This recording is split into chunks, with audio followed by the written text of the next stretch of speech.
Hello everyone, this is Rick Mantei, and I'd like to talk right now, we're in the middle of June, about Juneteenth.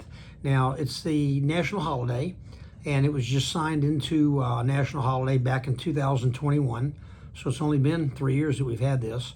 And of course, we have a lot of vacations here all at one time. We got Memorial Day, and then this, and then July 4th, 3 of them here within 4 weeks of each other. We've got all this, so it's a lot of celebration going on.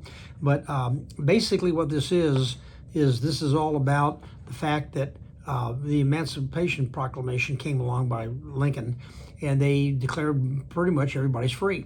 Well, this happened in 1863. Well, guess what? All the southern states said, "Phooey on that, we're not going to obey it, we're not going to go along with it, we don't care what you say."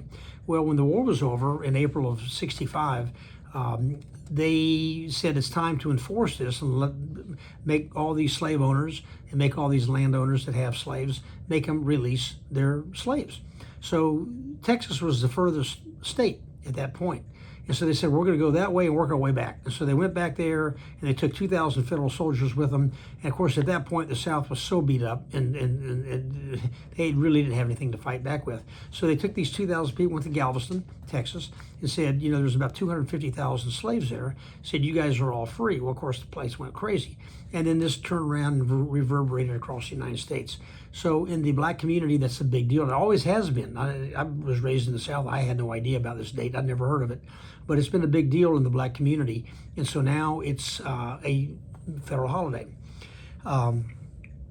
So what they do, now this is something I didn't know. It says through a series of parades, family reunion speeches, and consuming of specific foods with a red color, including barbecue, watermelon, and African fruit, and red soda water, primarily strawberry soda.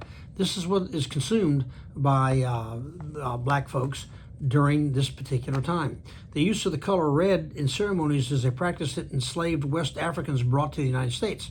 Again, this is something I never had any idea about. And strawberry soda is the contemporary replacement of the teas that came over from the slaves when they came over from Africa.